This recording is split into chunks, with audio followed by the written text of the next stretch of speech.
이렇게 미국 증시 마감 흐름까지 체크를 해봤고요. 다음으로는 월가의 굉장히 많은 종목 가운데서 어떤 부분을 눈여겨보면 좋을까요? 종목 소개해드리는 시간, 뉴질스탁의 안석훈 팀장 연결하겠습니다. 안녕하세요. 안녕하십니까. 네, 오늘은 어떤 종목 볼까요? 네, 오늘 소개할 종목은 브로드컴입니다. 종목 코드는 알파벳 4글자 AVGO이고요.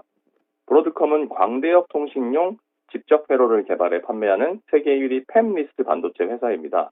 1991년 설립되었고 2015년 싱가포르 반도체 기업인 아바고가 인수, 회사명을 브로드컴으로 변경했습니다. 현재 브로드컴은 아바고의 후신인 셈이죠. 2016년 인텔과 퀄컴에 이어 미국 내 반도체 3위 기업으로 도약했습니다. 2017년 하반기에 퀄컴 인수를 제안했으나 트럼프 대통령 당선 후에 미국 우선주의 그리고 자국기술 보호 정책으로 인해 인수에 실패했습니다. 대신 2018년에 기업용 소프트웨어 업체인 CA 테크놀로지, 2019년에 보안 솔루션 기업인 시만텍을 차례로 인수했습니다. 1998년 나스닥에 상장했고요. 미국 3대 지수 중 나스닥 100과 S&P 500에 속해 있습니다. 그럼 브로드컴의 실적을 살펴보겠습니다. 10월이 결산월인 브로드컴은 2018년 11월부터 2019년 10월까지 2019 회계연도 기준으로 매출이 전년 대비 18% 증가한 208억 달러, 영업이익은 104% 증가한 54억 달러, 순이익과 EPS는 세금 환급으로 각각 600% 이상 증가한 122억 달러와 28.44달러를 기록했습니다. 브로드컴의 사업 부문별 매출 비중을 살펴보면 반도체 솔루션 부문이 90%, 그리고 최근 인수한 CA 테크놀로지의 메인프레임이 주축을 이루는 인프라 소프트웨어 부문이 9%를 차지하고 있습니다. 그리고 사업 지역별 매출은 중국이 전체의 절반 이상을 차지하고 있습니다. 브로드컴은 분기 단위로 배당을 지급하고 있는데요. 최근 1년간 배당금은 주당 10.60달러, 배당 수익률은 3.37%이며 8년째 배당금이 증가하고 있습니다. 2017-2018 회계연도 브로드컴의 분기별 매출과 EPS를 살펴보면 전년 동기 대비 모두 증가하는 추세를 보이고 있고요. 연간 단위 기준으로는 4분기에 강한 모습입니다. 네, 지금 보면은 전년 동기 대비했을 때 매출은 18% 정도 증가했는데 영업이익은 2배, 그리고 순이익 같은 경우는 거의 뭐 6배 정도의 상승세를 보여주는데요. 원래 영업이익률이 높나요? 이렇게 매출 증가율 대비 영업이익, 순이익 개선이 굉장히 가파른데요.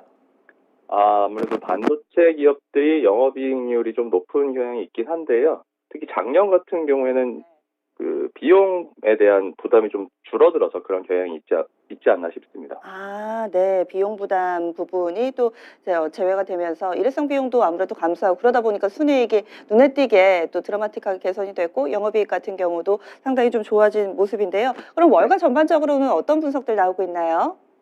네, 2019년 12월 10일 현재 브로드컴의 주가는 전일 대비 0.22% 상승한 315.06달러, 시가총액은 1249억 달러이고요. 52주 최고가는 319.62달러, 최저가는 226.64달러입니다. 최근 5년간 주가 추이를 살펴보면 2015년 1월 초 100달러 선을 돌파하며 상승하기 시작해서 2017년 11월 말에 270달러 수준까지 올라섰습니다. 이후 하락세를 보이며 2018년 7월 중반 200달러 선을 하회한 후 반등, 2019년 4월과 11월에 두 차례 300달러를 돌파하면서 현재에 이르렀습니다. 최근 3개월간 발표된 브로드컴에 대한 12건의 월스트리트 투자 의견을 종합하면 강력 매수인데요. 향후 12개월간 목표 주가는 최고 370달러, 최저 285달러, 평균 334.54달러로 현재가 대비 6.18%의 상승 여력이 있습니다. 미국 주식 퀀트 분석 시스템인 뉴지랭크 VS의 종목 진단 결과 2019년 12월 10일 현재 브로드컴의 종합 점수는 100점 만점에 43점으로 양호합니다. 브로드컴의 모멘텀 점수는 71점으로 최근 수급과 거래량이 상대적으로 좋은 상태이지만 펀더멘탈 점수는 15점으로 최근의 재무 구조가 상대적으로 매우 부진함을 알 수 있습니다. 시장의 움직임에 대해 주가가 반영하는 정도를 나타내는 베타 지수는 0.38로 시장 변화에 별다른 영향을 받지 않습니다. 장기 관점에서 주가 위치를 나타내는 롱텀 지수는 무릎에 위치하고 있고요. 단기 관점에서의 주가 위치를 나타내는 엠벨 지수는 중심선을 횡보하고 있어서 단기적으로 주가가 반등할 가능성이 있습니다. 앞서 살펴본 것처럼 브로드컴의 매출은 장기적으로 우상향하면서 4분기의 매출이 강한 모습인데요. 시즈널 지수의 흐름도 이와 같은 양상을 보이고 있습니다. 2009년부터 2018년까지 10년간의 일별 주가 데이터를 분석한 브로드컴의 시즈널 지수를 살펴보면 1월 초에 연중 최저점을 기록한 후 2분기인 2월부터 상승해서 4월 말부터 5월 초에 잠시 하락합니다. 이후 3분기부터 4분기까지 등락을 거듭하면서 상승, 4분기인 11월에 접어들면서 상승폭을 키우며 12월 말에 연중 최고점을 기록합니다. 브로드컴의 경우도 연중 최고점과 최저점의 차이가 70에 육박해서 다른 주식 대비 연간 상승폭이 상대적으로 매우 큰 종목입니다. 네. 브로드컴은 미국 현지 시간으로 12월 10일 목요일 장 마감 후에 2019 회계연도 4분기 실적을 발표할 예정인데요. 2019년 하반기 들어서 글로벌 반도체 수요가 살아날 조짐을 보이는 가운데 5G 네트워크 보급이 본격화되고 있는 점을 들어서 시장은 브로드컴의 매출을 전년 동기 대비 5.3% 증가한 57억 4천만 달러, EPS를 8.5% 감소한 5.35달러로 예상하고 있습니다. 참고로 최근 헤지펀드들이 포트폴리오에서 브로드컴과 함께 알리바바와 마이크론 테크놀로지, 코보 등 중국 익스포저가 큰 기업들의 비중을 늘리고 있다는 보도가 있었습니다. 네, 그렇군요. 그러면 오늘 밤에 있을 실적 발표를 좀 눈여겨서 봐야 될 것 같은데, 이 기업의 특징이라고 한다면 시만텍 그리고 브로드컴과 아바고 이렇게 계속해서 인수합병을 해나가면서 덩치가 커진 업체인 것 같습니다. 네. 그렇다면 지금 현재 인수합병의 대부분의 과정들이 다 마무리가 돼서 재무적으로도 정리가 된 건가요? 아니면 이 부분은 현재 진행형인가요? 작년에 인수했던 CA 테크놀로지는 이미 이제 재무제표에 반영이 되고 있고요. 시만텍은 이번 분기 말고 다음 분기부터 이거 반영이 될 것으로 예상이 됩니다. 네, 그렇군요. 마지막 하나만 더 여쭤볼게요. 네. 펀더멘털 점수가 15점입니다. 생각보다 좀 네. 낮은 것 같은데요. 앞서서 약간의 일시적으로 재무가 좀 악화되는 부분이 반영됐다라고 얘기를 해주셨는데 이 부분은 투자 관점에서 괜찮은 건가요? 2019년 들어서 지금 실적이 예상치를 하회하면서 펀더멘탈 점수가 좀 낮게 나온 상태고요. 이건 전체적인 그 반도체 경기 회복에 따라서 나아질 것으로 예상됩니다. 네, 알겠습니다. 자세한 말씀 감사합니다.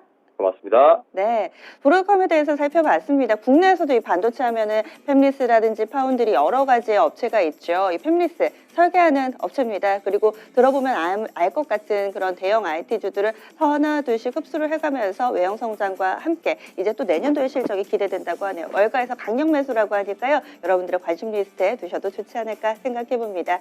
지금까지 이 월가 이 간밤에 마무리됐던 미국 증시와 함께 또 월가에서 볼만한 종목군 하나 소개를 해드렸고요. 이어서 시선을 유럽 지역으로 안녕하세요. 옮겨보겠습니다. 열일한차 안석훈입니다. 오늘은 잠든 사이 내종목 관리 US 체크업 앱 서비스에 대해서 소개하도록 하겠습니다. US 체크업은 미국 NYSE와 나스닥에 상장된 주식과 ETF에 대한 빅데이터를 분석하고 진단해서 그 내용을 투자자가 직관적으로 파악할 수 있도록 제공하는 서비스입니다. 주요 기능에 대해서 살펴보겠습니다. 먼저 종목 진단 기능은 미국 주식 종목에 대한 빅데이터를 분석하고 진단하여 그 결과를 알기 쉽게 보여줍니다. 다음으로 실시간 뉴스는 종목별로 미국을 비롯한 글로벌 뉴스를 자동 번역 기능과 함께 실시간으로 제공합니다.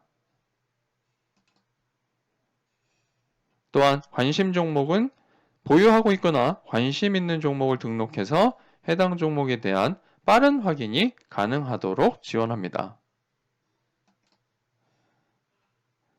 그리고 시황 정보는 장전 시황과 마감 시황을 통해서 잠든 사이 미 증시 현황과 주요 종목을 놓치지 않을 수 있도록 지원하고 있습니다.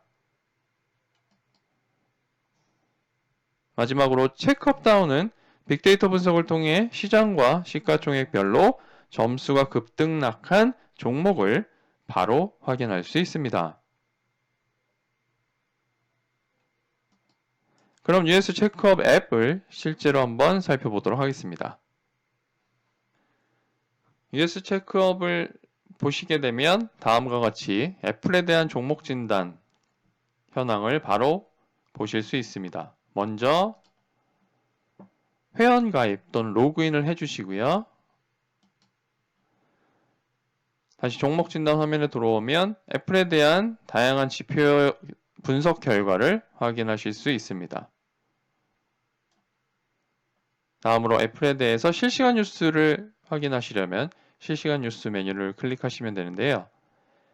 실시간 뉴스는 현재 애플에 대한 해외 뉴스를 직접 확인하실 수 있습니다. 원하는 뉴스를 클릭하면 아래 부분에 기사 내용이 표기가 되고요. 밑에 자동 번역 버튼을 누르면 해당 기사에 대한 번역 내용이 표기됩니다. 이를 통해 기사에 대한 내용을 한글로 확인하실 수 있습니다. 관심 종목은 투자자가 보유하고 있거나 관심 있는 종목을 등록해서 빠른 확인이 가능하도록 지원하는 기능입니다. 또한 체크업 다음은 빅데이터 분석을 통해 시장과 시가총액별로 점수가 급등락한 종목을 확인할 수 있습니다.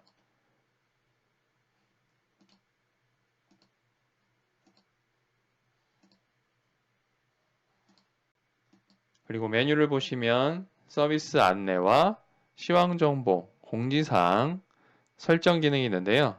서비스 안내는 US 체크업에 대한 서비스 안내를 담고 있습니다. 더불어서 지표 상세는 US 체크업에서 제공하고 있는 다양한 점수와 지수에 대한 내용을 설명하고 있습니다.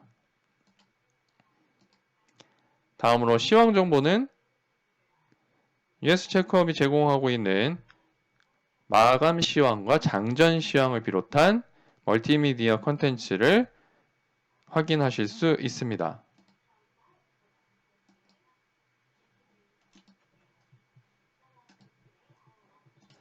공지사항에서는 US 체크업과 뉴지랭크 US가 제공하는 주요 안내를 확인하실 수 있습니다.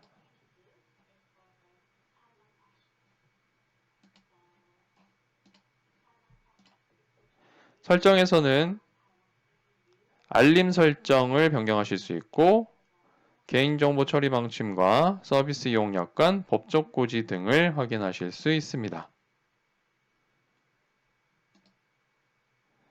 이상으로 US 체크업에 대한 기능과 화면에 대한 간략한 설명을 드렸습니다.